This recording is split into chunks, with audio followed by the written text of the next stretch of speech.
नमस्कार, मैं हूँ एस्ट्रो वास्तु एक्सपर्ट सावी सिंह।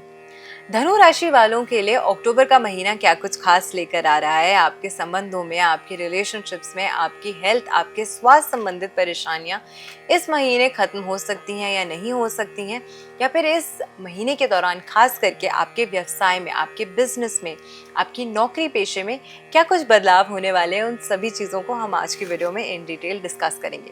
लेकिन अक्टूबर का महीना कोई आम महीना नहीं है, ये एक बेहद खास महीना है जिस महीने के दौरान ढेर सारे पर्व, ढेर सारे महापर्व, ढेर सारे त्योहार पड़ने वाले हैं।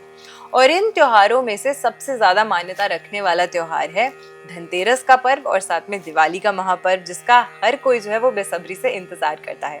और हम चाहते हैं कि ये दीपावली, ये धनतेरस का पर्व आपके जीवन में भी ढेर सारी खुशियां, तरक्कियां और आपकी समस्त मनोकामनाओं की पूर्ति कराए। इसीलिए आज के वीडियो में आपके लिए हम कुछ खास उपाय भी लेकर आए हैं जो आपको आपकी राशि अनुसार जरूर करने चाहिए, जिससे वाकई में ये धनतेरस का पर्व, ये दिवाली का पर्व आपके जीवन में ढेर सारी खुशियां और सौभाग्य लेकर आए।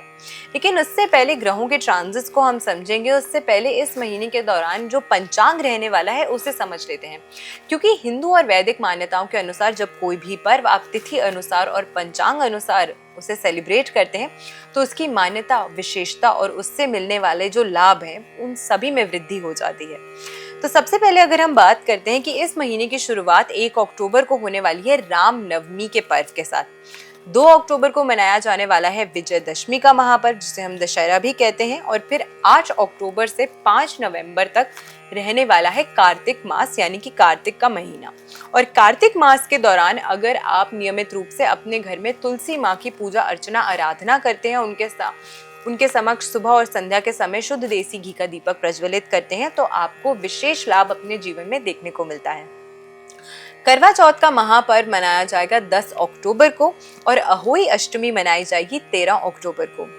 धनतेरस का महापर्व, जिसका आप सभी बेसब्री से इंतजार कर रहे हैं, वो 18 अक्टूबर को है और 19 अक्टूबर को मनाई जाएगी हनुमान जयंती। 21 अक्टूबर को रहने वाला है दीपावली का महापर्व और इसी के साथ में 22 अक्टूबर को मनाया जाएगा अन्नकूट।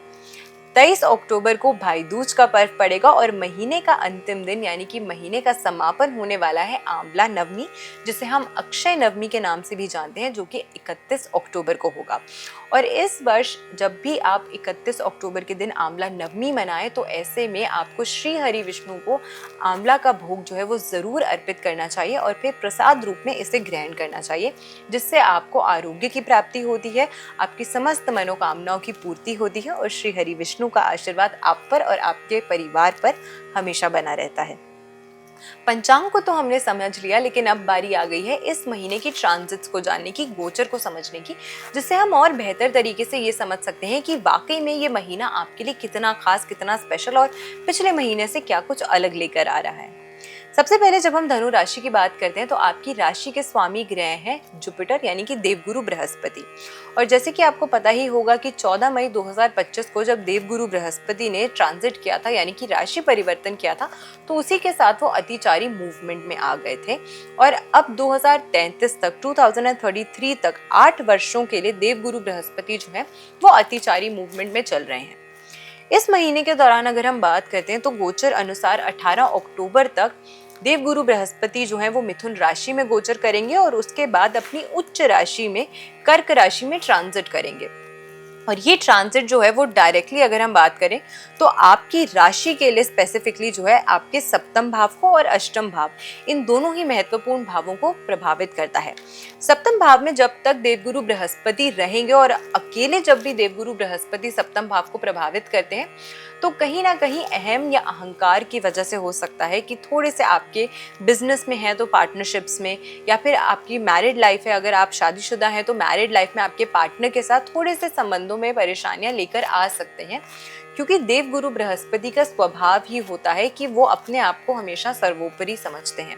तो इसी वजह से इस ट्रांजिट के दौरान हो सकता है कि आप अपने पार्टनर की जो बात है उन्हें समझ ही नहीं पा रहे हैं, आप समझने का प्रयास ही नहीं कर रहे हैं। तो अपने संबंधों को बेहतर करने के लिए अपने अंदर थोड़ी सी विनम्रता अगर लेकर आएंगे तो आपके लिए आपके जो संबंध है आपके पार्टनर के साथ वो और बेटर हो सकते हैं। तो कम्युनिकेट करना बहुत ज़्यादा ज़रूरी है दोनों तरफ से।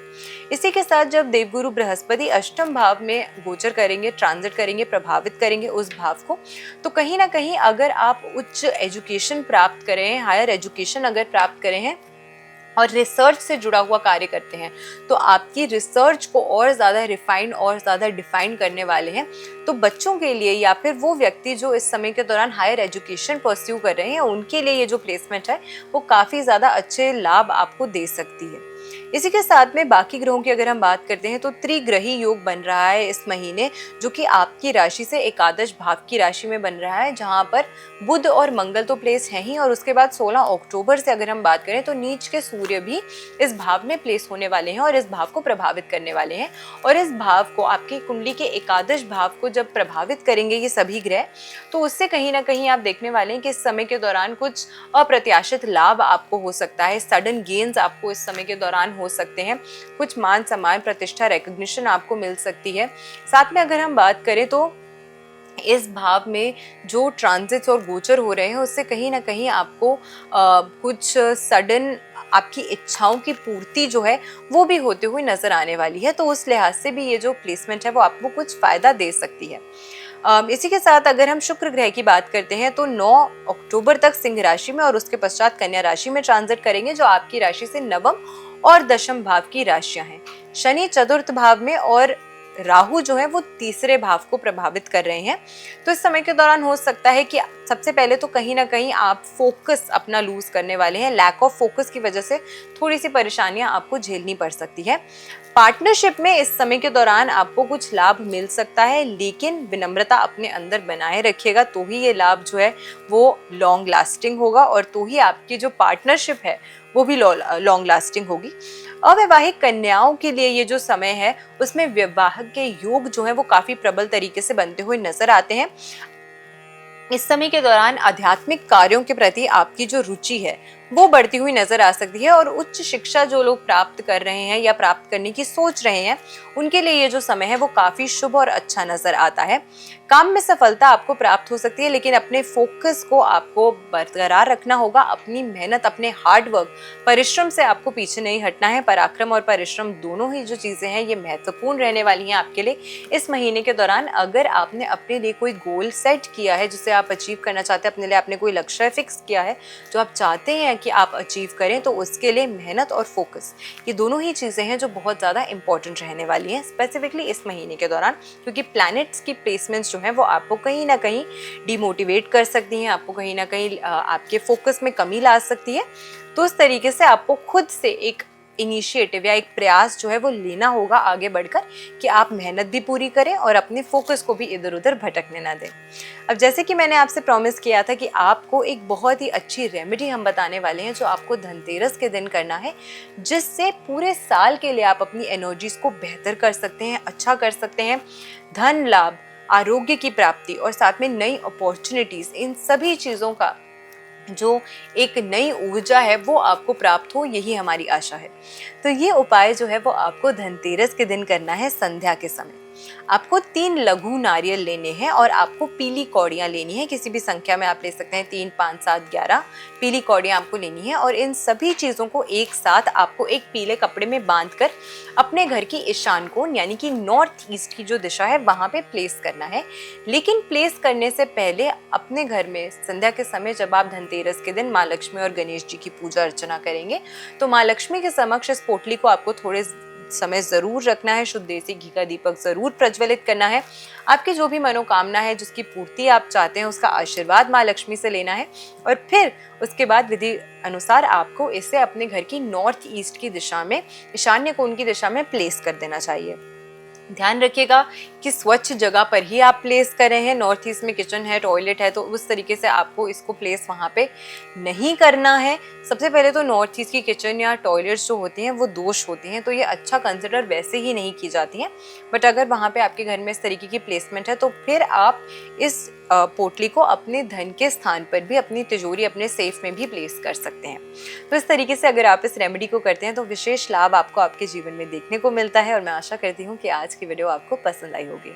वीडियो अगर अच्छी लगी हो तो ज़्यादा से ज़्यादा लोगों तक वीडियो को शेयर ज़रूर कीजिएगा। चैनल पे नए हैं तो चैनल को सब्सक्राइब ज़रूर कीजिएगा। और मैं आशा करती हूँ कि ये महीना और दिवाली का महापर्व आप सभी के जीवन में ढेर सारी खुशियाँ और कामयाबियाँ लेकर आए। तो आप सभी को दीपावली की हार्दिक शुभकामनाएं।